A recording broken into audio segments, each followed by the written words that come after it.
तो नमस्कार सभी को। और कैसे हैं आप सब? आई होप आप सब अच्छे होंगे और अपनी तैयारी को भी बहुत ही अच्छे से और शानदार तरीके से कर रहे होंगे, है ना? देखिए, आज ये हमारी हिंदी की दूसरी क्लास है। पिछली क्लास में हमने यानी पहली क्लास में हमने हिंदी के पाठ्यक्रम को समझा था। हिंदी क्या है, भाषा क्या है, इसका भी थोड़ा हमने ज्ञान लिया था, है ना? आज हम अपने वर्णमाला टॉपिक को बेसिकली हम हिंदी को 3 खंडों में बाँट कर पढ़ते हैं। पहला खंड है हमारा व्याकरण खंड और हम व्याकरण खंड को ही पहले कंप्लीट करेंगे, जिसमें हमारा पहला टॉपिक शुरू किया था हमने। पहला टॉपिक शुरू किया था वर्णमाला, है ना? तो आज हम इस वर्णमाला टॉपिक को ही कंटिन्यू करेंगे, आगे जानेंगे इसमें। देखिए, बेसिकली हम बात करें वर्णमाला की, तो वर्णमाला में कुल 52 व्यंजन होते हैं। सॉरी, 52 वर्ण होते हैं, व्यंजन नहीं, 52 वर्ण होते हैं, जिसमें व्यंजन और स्वर दोनों काउंट किए जाते हैं, है ना? स्वर एक तो होते हैं हमारे स्वर। वर्णमाला को हम दो भागों में बांट के पढ़ते हैं, स्वर, और दूसरे होते हैं व्यंजन। देखो, अगर स्वर की बात की जाए तो स्वर के बेसिकली हमें 3 भेद देखने को मिलते हैं। 3 भेद, ठीक है? कितने भेद होते हैं इसके? बेसिकली इसके 3 भेद देखने को मिलते हैं। 3 प्रकार के स्वर, ठीक है? स्वर 3 प्रकार के देखने को मिलते हैं हमें। कौन कौन से स्वर 3 प्रकार के देखने को मिलते हैं? लघु स्वर, दीर्घ स्वर और प्लुत स्वर, है ना? इसके 3 तो भेद होते हैं। देखो, इसकी इंपॉर्टेंट जानकारी देता हूँ यहाँ पर। ऐसे जैसे मैं डायग्राम बना रहा हूँ और वैसे ही बनाना। अगर स्वर की संख्या की बात करें तो संख्या में तो स्वर कितने होते हैं? 11 होते हैं। अगर स्वर के भेद अगर आपसे पूछे तो स्वर के भेद होते हैं 3, ठीक है? और अगर स्वर की मात्राओं की बात की जाए तो मात्राएं कितने स्वरों की होती हैं? इसकी मात्राएं होती हैं 10। कितनी होती हैं? स्वर 10 11 होते हैं, मात्राएं 10 होती हैं। ऐसा क्यों? क्योंकि हमारे पास एक वर्ण होता है ना, एक स्वर होता है अ, इसकी कोई मात्रा नहीं होती, इसकी कोई मात्रा नहीं होती, ठीक है? इसलिए 10 मात्राएं होती हैं, 11 स्वर होते हैं और इसके 3 भेद होते हैं, ठीक है? अब ये 3 भेद कौन कौन से होते हैं, इन्हें समझ लीजिए, ठीक है? सबसे पहले हम अपने स्वरों को ही डिस्कस करेंगे, उसके बाद हम अपने व्यंजनों पर जाएंगे, है ना? देखिए, बात करें स्वर की, स्वर के भेद की, तो स्वर के भेद हमारे 3 देखने को मिलते हैं हमें। 3 भेद देखने को मिलते हैं। पहला ह्रस्व स्वर, ह्रस्व या लघु स्वर, ठीक है? दूसरा होता है हमारा दीर्घ स्वर, दीर्घ स्वर। और तीसरा होता है हमारा प्लुत स्वर, प्लुत स्वर।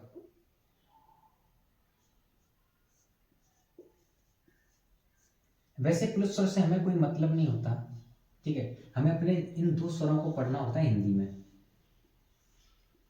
प्लुत स्वर का बेसिकली यूज किया जाता है आपकी संस्कृत भाषा में। किसमें? संस्कृत भाषा में। अच्छा, अब यहाँ कंडीशन ये होती है कि जो हमारे लघु स्वर होते हैं या ह्रस्व स्वर कहते हैं जिन्हें, जो हमारे दीर्घ स्वर होते हैं, जिससे तो इनकी पहचान कैसे होती है? कौन कौन से ऐसे स्वर हैं जो लघु स्वर माने जाते हैं, कौन कौन से ऐसे स्वर हैं जो दीर्घ स्वर माने जाते हैं? ये तो आपको पता होना चाहिए, है ना? आप निश्चिंत रहिएगा, आपको ऐसे एक सीक्वेंस में हिंदी की प्रॉपर क्लास मिलती रहेंगी। अगर आप नोट्स भी चाहते हैं तो इसके नोट्स भी आपको मिल जाएंगे, है ना? देखिए, बात करें अपने स्वरों की। जो हमारे लघु स्वर होते हैं ना, ये बेसिकली 4 होते हैं। कितने होते हैं संख्या में? 4। इनकी संख्या 4 होती है। लघु या दीर्घ स्वर की संख्या 4 होती है, जो सॉरी लघु या ह्रस्व स्वर की संख्या। और हमारे दीर्घ स्वर होते हैं हमारे कितने? 7। दीर्घ स्वर की संख्या हमारी 7 होती है, ठीक है? दीर्घ स्वर को ही हम संधि स्वर के नाम से भी जानते हैं। दीर्घ स्वर को ही हम संधि स्वर के नाम से भी जानते हैं। किस स्वर के नाम से? इस दीर्घ स्वर को ही हम संधि स्वर के नाम से भी जानते हैं। ये तो आपने ये समझ लिया। अब मैं आपको यहाँ ये बताऊंगा कि कभी कभी आपके मन में ये विचार भी आ सकता है कि सर होते क्या है स्वर? स्वर होते क्या है? स्वर की डेफिनेशन क्या है? तो आप यहाँ पर एक ब्रैकेट में स्वर की डेफिनेशन समझ लीजिए। देखिए, स्वर जो होते हैं, स्वर जो होते हैं, इनका उच्चारण स्वतंत्र होता है। स्वर का, स्वरों का अगर हम उच्चारण करें, उच्चारण कैसा होता है? उच्चारण कैसा होता है इनका? स्वतंत्र होता है। लेकिन अगर यहाँ हम व्यंजन की बात करें, अगर यहीं पर हम व्यंजन की बात करें तो व्यंजन का उच्चारण स्वरों की सहायता से होता है। किसकी सहायता से? स्वरों की सहायता से होता है ना? इतना आपने नोट डाउन कर लिया होगा। अब हम जानेंगे कि ये हमारे जो ह्रस्व स्वर या लघु स्वर हैं, ये 4 स्वर हैं, ये कौन कौन से स्वर हैं जो हमारे लघु स्वर माने जाते हैं, है ना। ठीक है, और इतना आप इसका स्क्रीनशॉट ले लीजिए। देखिए स्वरों को भी दो तरह से डिफाइन करके रखा गया है, एक तो उच्चारण के आधार पर और एक लेखन के आधार पर। उच्चारण के आधार पर स्वरों को माना गया है 10 और लेखन के आधार पर स्वरों को माना गया है 11। उच्चारण के आधार पर मैं इसलिए कह रहा हूँ क्योंकि डॉक्टर भोलेनाथ तिवारी ने उन्हें 10 माना था और कामता प्रसाद गुरु जी, ठीक है, कामता प्रसाद गुरु जी लेखन के आधार पर स्वरों की संख्या 11 मानते हैं। ठीक है, इतना आप लिख लेना। ठीक है, तो हम अब सबसे पहले वर्णमाला में अपने स्वरों को जानेंगे। किसको जानेंगे? स्वर। इंग्लिश में वोवेल बोलते हैं इन्हें। देखिए स्वर क्या होते हैं। स्वर, इनका उच्चारण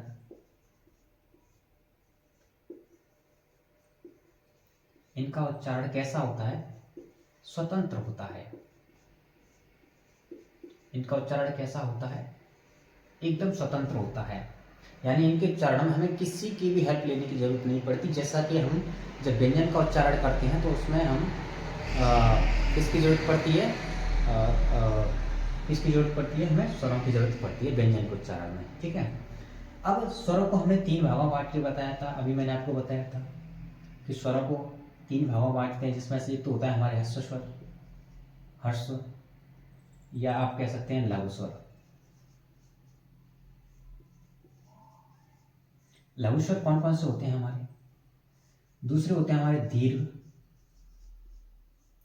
दीर्घ स्वर, जिन्हें आप संधि स्वर भी कह सकते हैं,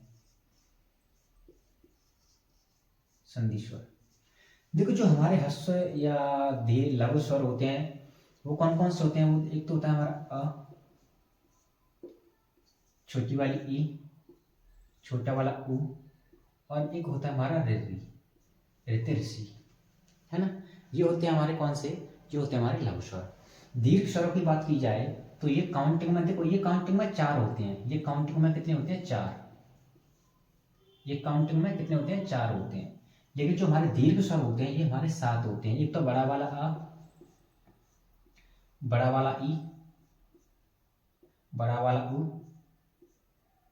ठीक है, और एक होता है हमारा, 3 तो ये हो गए, और एक होता है ए, 5 हो गए।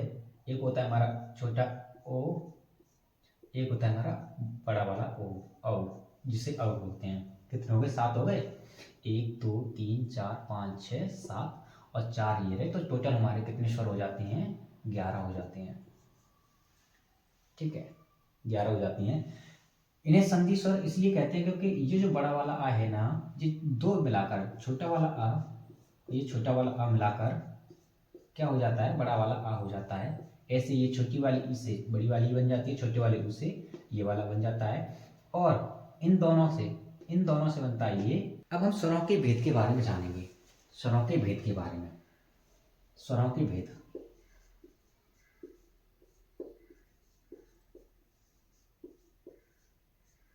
स्वरों के भेद कितने होते हैं? बेसिकली स्वरों को 4 भागों में बांटा जाता है। कितने? 4। स्वरों के कितने भेद होते हैं? 4 भेद होते हैं। ठीक है, 4 भेद होते हैं। अच्छा, ये किसके आधार पर होते हैं? उत्पत्ति के आधार पर, उच्चारण के आधार पर, ठीक है, मुख की बनावट के आधार पर भी होते हैं, है ना। तो इस तरह से हम अपने स्वरों को बांट के पढ़ेंगे। पहला तो हम पढ़ेंगे उच्चारण या मात्रा के आधार पर। पहला स्वर होगा हमारा उच्चारण, उच्चारण काल, या आप कह सकते हैं मात्रा के आधार पर, मात्रा के आधार पर, उच्चारण काल या मात्रा के आधार पर हमारे कितने स्वर होते हैं? तो ये होते हैं जो इन्हें हम 3 भागों में बांट के पढ़ते हैं। 3 भागों में बांट के पढ़ते हैं, जो मैंने अभी बताया था आपको, ह्रस्व स्वर या लघु स्वर। क्या बताया था? ह्रस्व स्वर या लघु स्वर। और एक मैंने बताया था आपको दीर्घ स्वर, एक मैंने बताया था आपको एक मैंने बताया था आपको, क्या बताया था, प्लुत स्वर। ठीक है, ये इसी का भेद है, इसके ही ये दोनों भेद हैं। इसमें आप यहाँ लिख देना ह्रस्व स्वर, पहला ह्रस्व या लघु स्वर, ठीक है, दूसरा दीर्घ स्वर, ठीक है, दीर्घ स्वर या संधि स्वर भी कह सकते हैं आप इसे। यहां पर संधि स्वर भी हमारे दो तरह के होते हैं। ये दीर्घ स्वर होती है ना, दो तरह के होते हैं। कितने प्रकार के होते हैं ये? दो प्रकार के होते हैं। दीर्घ स्वर या संधि स्वर कितने प्रकार के होते हैं? तो आप कहेंगे कि सर ये दो प्रकार के होते हैं। अच्छा, ये दो प्रकार के होते हैं, तो ये कौन कौन से दो प्रकार के होते हैं? एक तो होते हैं ये सजातीय स्वर, एक होते हैं विजातीय स्वर। एक होते हैं ये सजातीय स्वर, सजातीय स्वर, दूसरे होते हैं ये विजातीय स्वर।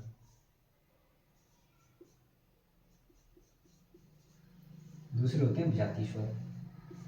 अब आप कहेंगे कि सर सजातीय स्वर क्या होते हैं, है ना? सजातीय स्वर इन द सेंस आप कह सकते हैं, जैसे मैंने आपको अभी ये बताया था कि अ प्लस अ क्या हो जाएगा, अ प्लस अ हो जाएगा क्या, सॉरी, अ प्लस अ हो जाएगा बड़ा वाला अ। तो ये सजातीय स्वर यानी समान स्वरों से मिलकर बने हैं। सजातीय स्वर इन द सेंस समान स्वर, विजातीय स्वर यानी अलग अलग स्वरों से मिलकर बने होते हैं। सजातीय स्वर कह सकते हैं, जैसे ये होते हैं हमारे चार, कितने होते हैं? चार होते हैं। ये कौन कौन से होते हैं सजातीय स्वर? कौन कौन से होते हैं? देखिए, सजातीय स्वर एक तो हमारा अ हुआ, एक छोटी वाली बड़ी वाली ई हुई, है ना? सजातीय स्वर में एक अ हुआ, एक बड़ी वाली ई हुई, है ना? सॉरी, ये तीन होते हैं, ये तीन होते हैं। कितने? ये तीन होते हैं, ये तीन होते हैं। पहला आ, ठीक है, और दूसरा बड़ी ई, और तीसरा बड़ा ऊ। क्योंकि जो बड़ा वाला आ होता है ना, ये इन दोनों, इसे दो बार जोड़ने पर, इसे दो बार जोड़ने पर ये बनता है, इसे दो बार जोड़ने पर ये बनता है। जब आप संधि पढ़ेंगे तो वहां पर और क्लियरिटी हो जाएगी आपके माइंड में। अभी आप इतना ही समझो। जो विजातीय स्वर होते हैं ये हमारे होते हैं चार, क्योंकि मैंने आपको बताया था ये टोटल 7 प्रकार के होते हैं। ये टोटल 7 होते हैं, और जिन्हें दो प्रकार से हम पढ़ सकते हैं। तो सजातीय स्वर जो तीन होते हैं, बड़ा आ, बड़ी ई और बड़ा वाला ऊ, है ना? एक होता है विजातीय स्वर। विजातीय स्वर 4 प्रकार के होते हैं। ये वाले होते हैं विजातीय स्वर, ए, आई, ओ और औ। ये होते हैं हमारे विजातीय स्वर। ठीक है, इतना स्क्रीनशॉट लीजिए, नोट डाउन कर लो। आप निश्चिंत रहिएगा, एकदम पेशेंस रखिएगा। आपको हिंदी इतनी शानदार तरीके से मिलेगी जिसका कोई जवाब नहीं है ना? देखिए, अब हम दूसरे प्रकार के बारे में जानेंगे। इसके दूसरे प्रकार के बारे में, दूसरा प्रकार है हमारा जीव के आधार पर स्वर के भेद। जीव के आधार पर स्वरों के भेद। किसके आधार पर? जीव के आधार पर स्वरों के भेद। देखिए, आपको यहाँ पर मैं ये बता देता हूँ कि इन स्वरों का निर्माण कैसे हुआ है। ये तो मैंने आपको बता दिए कि ये तो इन्हीं से बने हैं, ये तो इन्हीं से बने हैं, लेकिन इनका निर्माण कैसे हुआ है, इन दोनों का और इन दोनों का निर्माण कैसे हुआ है, ये मैं आगे बताऊंगा। पहले आप इतना नोट डाउन कीजिए। आई होप आपने कर लिया होगा, इसकी स्क्रीनशॉट ले लिया करो, है ना? देखिए,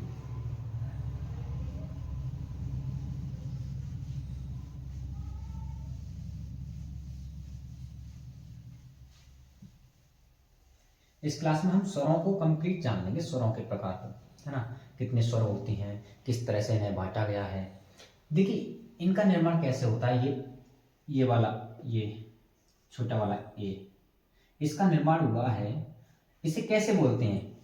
अ ई, ऐ, ऐ, ऐ, ऐ, अ ए, अ ए, अ ए। तो इन दोनों का निर्माण हुआ है इन दोनों के योग से। किसके से? ऐ।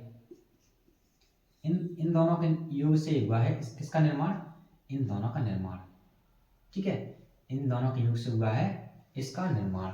ठीक है, और जो हमारा छोटा वाला ओ है, इसका निर्माण होता है, जैसे इसे पढ़ो, इसे पढ़ो अपना, औ क्या बोलते हैं? ओ, क्या बोलते हैं? अ ओ। तो इसका निर्माण हुआ है इन दोनों से, इन दोनों से मिलकर। छोटा वाला आ, छोटा वाला ऊ, इन दोनों से मिलकर बना है ये। ठीक है, अब बात आती है कि सर ये किससे मिलकर बना है और ये बड़ा वाला औ किससे मिलकर बना है। आप थोड़ा दिमाग लगाइए कि ये किस किस से मिलकर बना होगा, लगाइए दिमाग।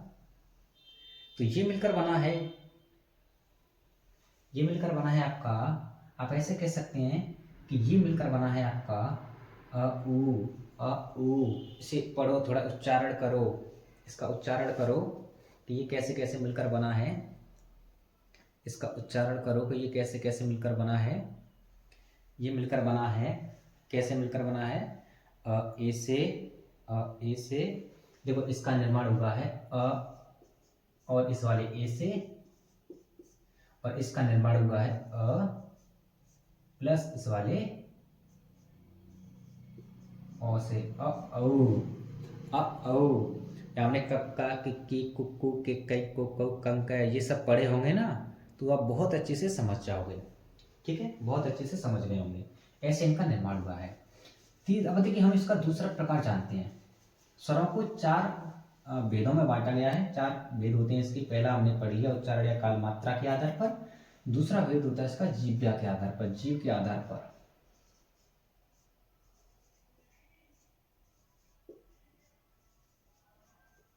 जीव के आधार पर, जो हमारी ये जीव होती है ना, इसके आधार पर स्वरों को कैसे बांटा गया है। इसके आधार पर भी स्वरों को 3 प्रकार से बांटा गया है। कितने प्रकार से? इसके आधार पर भी हमारे स्वर कितने प्रकार के होते हैं। जीव के आधार पर स्वर, जीव के आधार पर स्वर हमारे 3 टाइप के होते हैं। जीव के आधार पर स्वर हमारे 3 टाइप के होते हैं। वो कौन कौन से होते हैं ये समझ लीजिए। पहला होता है हमारा अग्रस्वर, अग्रस्वर। दूसरा होता है मध्य स्वर। देखो ये बताने का मेरा उद्देश्य ये है क्योंकि इस तरह से प्रश्न पूछे गए हैं प्रीवियस ईयर परीक्षाओं में। अगर आप मॉक लगा रहे होंगे हिंदी का और वर्णमाला टॉपिक का, तो आपको साफ साफ पता चल जाएगा कि इस टॉपिक से किस प्रकार के प्रश्न पूछे गए हैं। तीसरा होता है हमारा पश्च स्वर, पश्च स्वर। देखिए अग्रस्वर क्या होते हैं। अग्रस्वर होते हैं जो जीव के आगे वाले भाग का प्रयोग करके बोले जाते हैं। ये हमारे जीव के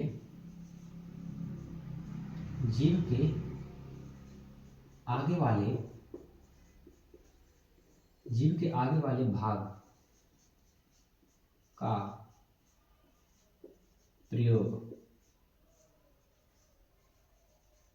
करके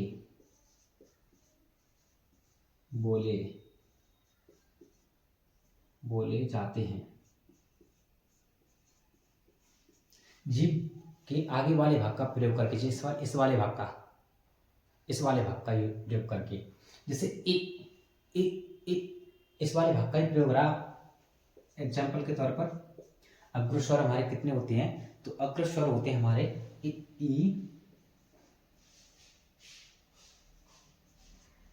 अग्रस्वर होते हैं हमारे कौन कौन से होते हैं, ई और ए और ए। ये होते हैं हमारे अग्रस्वर। कितने होते हैं? 4 होते हैं। कितने होते हैं? अग्रस्वर हमारे कितने होते हैं? 4 होते हैं। दूसरा होता है मध्य स्वर।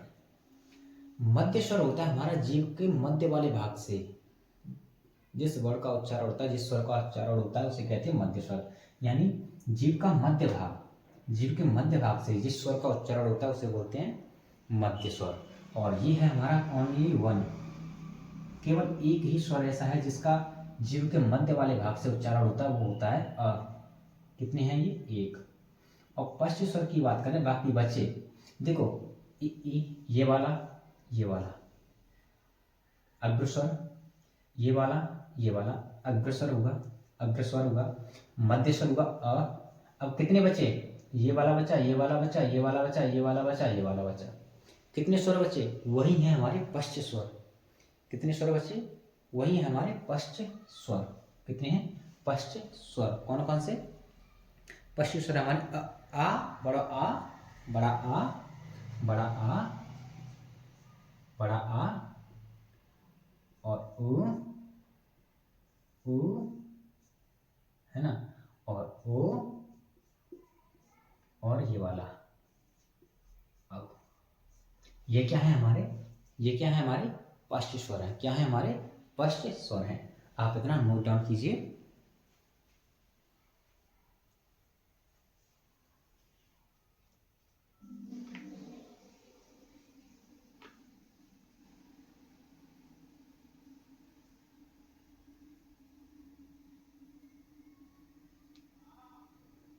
आई होप आपने उच्चारण नोट डाउन कर लिया होगा। अब देखो, अब हम जानेंगे मुख आकृति के आधार पर स्वरों का भेद। किसके आधार पर, मुख आकृति के आधार पर स्वरों का वर्गीकरण कैसे किया जाता है। ठीक है, मुख आकृति के आधार पर स्वरों का वर्गीकरण। ये क्लास भले ही थोड़ी सी लंबी हो जाए, लेकिन इस क्लास में हम स्वरों के वर्गीकरण को जान लेंगे कि कितने प्रकार से स्वरों का वर्गीकरण होता है। ठीक है, काल, मात्रा या उच्चारण के आधार पर, आप ऐसे कह सकते हैं, जीव के आधार पर, हमारे मुख आकृति के आधार पर, फिर हमारे होठों के आधार पर। तीसरा है मुख आकृति के आधार पर। मुख आकृति के आधार पर स्वरों का क्लासिफिकेशन यानी वर्गीकरण।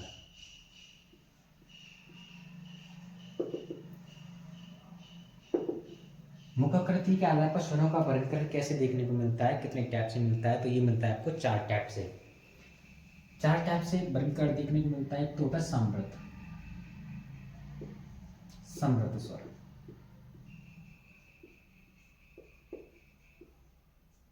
एक होता है अर्ध समृद्ध,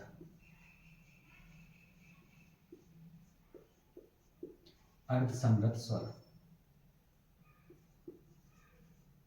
एक तीसरा होता है विवृत स्वर, विवृत स्वर। और चौथा होता है हमारा अर्ध विवृत स्वर। कौन सा होता है चौथा हमारा, चौथा होता है हमारा अर्ध विवृत स्वर, अर्ध विवृत स्वर। देखो, समृद्ध स्वर 4 होते हैं। समृद्ध स्वर कितने होते हैं, समृद्ध स्वर हमारे कितने होते हैं, 4 होते हैं इनके।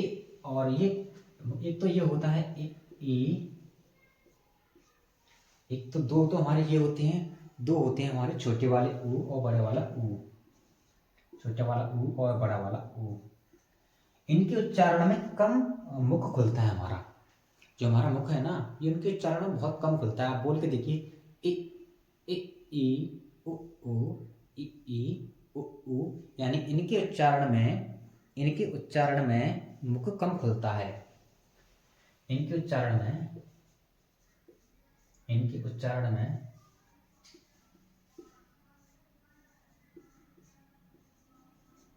मुख या मुंह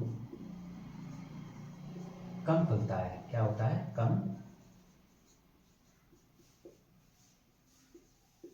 कम खुलता है। ठीक है, और अगर इनसे थोड़ा सा ज्यादा अगर हमारा मुंह खुल जाए ना, इनके उच्चारण में जितना हमारा मुंह खुलता है बोलने में, अगर उनसे थोड़ा सा ज्यादा अगर हमारा मुंह खुल जाए तो वो होते हैं हमारे अर्ध समृद्ध स्वर। अब अर्ध समृद्ध स्वर कौन कौन से होते हैं, आप अंदाजा लगाइए। बोल, उच्चारण करके देखिए, उच्चारण करके देखिए कि अर्ध समृद्ध स्वर हमारे कौन कौन से होते हैं। उच्चारण करके देखिए, अर्ध समृद्ध स्वर होते हैं हमारे ए और ओ। क्या होते हैं, ए और ओ, ए और ओ। जैसे ए बोल कर ए और ए, है ना। और इससे अगर थोड़ा सा और ज्यादा खुलेगा ना तो वो इसमें चला जाएगा अर्ध विवृत में, अर्ध विवृत में। ठीक है, और विवृत हो गया ना तो वो बड़ा वाला आ होगा, बड़ा वाला आ, बिल्कुल मुंह खुल जाएगा उसमें, आ ऐसे खुल जाएगा, आ, है ना। तो अर्ध समृद्ध स्वर हुए ये दोनों, कौन कौन से हुए, ये दोनों। और विवृत, विवृत का मतलब समझ रहे हो कि हमारा मुंह का पूरा खुलना, हमारे मुंह का पूरा खुलना ही विवृत स्वर होता है। अब आप अंदाजा लगाइए इन स्वरों को बोलकर कि विवृत स्वर में कौन सा आएगा। हमारे मुख द्वार का पूरा खुल जाना, हमारे मुख द्वार, मुख का, हमारे मुंह का, हमारा मुख द्वार क्या है, ये है। इसका पूरा खुल जाना, और पूरा सिर्फ एक ही वर्ड में खुलता है, एक ही स्वर में खुलता है, वो है आ। क्या? आ। ओनली वन विपर्य स्वर, केवल एक ही विपर्य स्वर है, वो है आ। अब इससे थोड़ा सा कम अगर मुंह खुलेगा ना, इससे थोड़ा सा अगर कम मुंह खुलेगा तो आप समझ जाइए कि कितने हो गए, 3 4 और 3 7 हो गए। अब हमारे कितने बचे अर्ध विपरीत में, कितने स्वर आ जाएंगे? 4। अर्ध विपरीत में कितने स्वर आ जाएंगे? इसमें आते हैं वैसे तो, हमारा आता है इसमें अर्ध विपरीत में, एक तो आ जाएगा, एक तो आ जाएगा,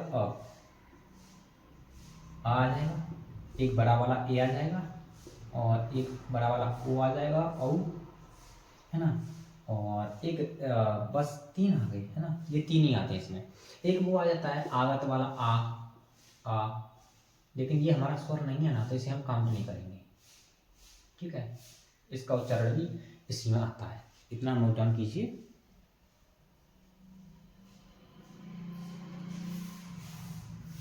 आई होप आपने कर लिया होगा। अब हम इसके चौथे वर्गीकरण को जानेंगे, जो हमारे होठ या ओष्ठ के आधार पर, होठ या ओष्ठ के आधार पर स्वरों का वर्गीकरण। होठ, होठ या ओष्ठ, ओष्ठ के आधार पर, ओष्ठ के आधार पर स्वरों का वर्गीकरण यानी क्लासिफिकेशन। बार बार हम वही बात कर रहे हैं, स्वरों का वर्गीकरण, स्वरों का वर्गीकरण, स्वरों का वर्गीकरण। ये इसलिए कर रहे हैं क्योंकि इस टाइप से प्रश्न पूछे गए हैं, प्रीवियस ईयर परीक्षा में बार बार प्रश्न इस टाइप से पूछे गए हैं। स्वर तो वही हैं हमारे 11 स्वर हैं, जिनमें 10 स्वरों की मात्राएं होती हैं। वो मात्रा कौन कौन सी होती हैं, या बचपन से पढ़ते आ रहे हैं तो उन्हें बताने का कोई मतलब ही नहीं बनता। आप चाहेंगे तो मैं बता दूंगा, बताने में कोई हर्ज नहीं है ना। देखिए, होठ या ओष्ठ के आधार पर हमारे स्वर कितने प्रकार के होते हैं, तो ये भी हमारे 2 प्रकार के होते हैं। कितने प्रकार के होते हैं? 2 प्रकार के होते हैं। एक तो हमारे व्रतमुखी होते हैं, व्रतमुखी। व्रतमुखी कौन कौन से होते हैं? एक होते हैं अव्रतमुखी, अव्रतमुखी, अव्रतमुखी स्वर। अच्छा, व्रतमुखी स्वर कौन कौन से होते हैं? देखिए, व्रतमुखी स्वर इसमें आते हैं, जैसे अगर हमारे होठों की बनावट अगर गोलाकार हो जाए ना, व्रत के आकार की, जैसे ओ, आप देख रहे होंगे कि गोलाकार होठ हो रहे हैं ना मेरे, ओ ऊ ऊ, तो पहले तो आप समझाएंगे इसमें ऊ आएगा। आप उच्चारण करके देखिए सभी स्वरों का, आपको पता चल जाएगा कि आपके किस स्वर में आपके होठों की स्थिति या इनका आकार गोलाकार हो रहा है, व्रत के जैसा हो रहा है। जैसे ऊ ऊ उ ऊ ओ उ ऊ ओ ओ उ ऊ ओ उ ऊ और ओ औ। आप बोल कर देखिए, उ ऊ उ ऊ ओ औ उ ऊ ओ औ। आप देख रहे होंगे कि मेरे होठों की जो आकार है वो एकदम वृत्त के जैसा हो रहा है ना। अब जो बाकी बचे हैं वो इसमें आ जाएंगे अव्रतमुखी में, जो बाकी बचे हैं वो अव्रतमुखी में आ जाएंगे। जैसे अव्रतमुखी में आपके आ जाएंगे आ अ। अब आ का उच्चारण कीजिए, अ आ। ये जब मैं अ बोल रहा हूँ तो मेरे होठों की स्थिति गोलाकार नहीं हो रही है ना, वृत्त की जैसी नहीं हो रही है। आ बोल रहा हूँ तो पूरा खुल रहा है। ई बोलूंगा ई ई ई ई ए गोलाकार तो नहीं हो रहा ना। और आ ई और ए आई ए और अरे अरे अरे अरे ए आई। ठीक है, कितने हो गए? 1 2 3 4 5 6 और 4 10। आप इसे काउंट मत करना, ठीक है, इसे काउंट मत करना। ये होते हैं हमारे अव्रतमुखी स्वर। तो आज की इस क्लास में हमने अपनी वर्णमाला के 2 भाग होते हैं, 2 भागों में पढ़ते हैं हम। एक तो स्वर, देखो वर्णमाला को हम 2 भागों में पढ़ते हैं। एक बार और मैं आपको क्विक रिवीजन करा दूं, वर्णमाला को हम 2 भागों में पढ़ते हैं। वर्णमाला को 2 भागों में पढ़ते हैं। स्वर जिन्हें अच बोला जाता है, क्या बोला जाता है? अच। एक होते हैं व्यंजन, जिन्हें हल कहा जाता है, क्या कहा जाता है, हल। स्वरों को हमने कंप्लीट, स्वरों के बारे में जान लिया कि स्वर कितने होते हैं, उच्चारण की मात्रा लेखन के आधार पर 11 होते हैं, और मात्राएं कितनी होती हैं, मात्राएं कितने स्वर की होती हैं, तो मात्राएं होती हैं 10 स्वरों की, क्योंकि इस वाले अ की मात्रा नहीं होती, इस वाले अ की मात्रा नहीं होती है ना। अब इसका हमने वर्गीकरण भी जान लिया कि इसके 3 भेद होते हैं, 3 भेद होते हैं, कौन कौन से होते हैं, ह्रस्व या लघु कहते हैं, या ये आपको मैं क्विक रिवीजन करा रहा हूँ इसका, लघु। दूसरा होता है हमारा दीर्घ, दीर्घ या संधि। संधि में मैंने आपको बताया था ये 2 टाइप के होते हैं, सजातीय, सजातीय स्वर और एक विजातीय स्वर।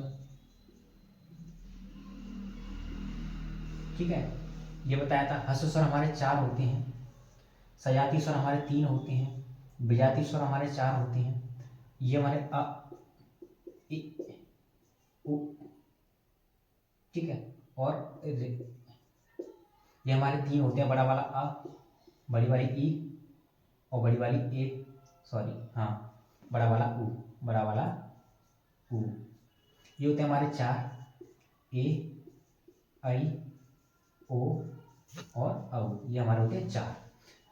अब फिर उसके बाद हमने स्वरों के वर्गीकरण के बारे में जाना कि स्वरों का वर्गीकरण भी हमारे 4 तरह से होता है। इनका वर्गीकरण वर्गीकरण भी हमारे 4 तरह से होता है। एक तो उच्चारण के आधार पर, किसके आधार पर, उच्चारण, उच्चारण के आधार पर, जीव के आधार पर, मुख के आधार पर और होठ के आधार पर। ये 4 प्रकार से इसका वर्गीकरण होता है, वो भी मैंने आपको बता दिया है ना। तो ये हुआ इसका क्विक रिवीजन।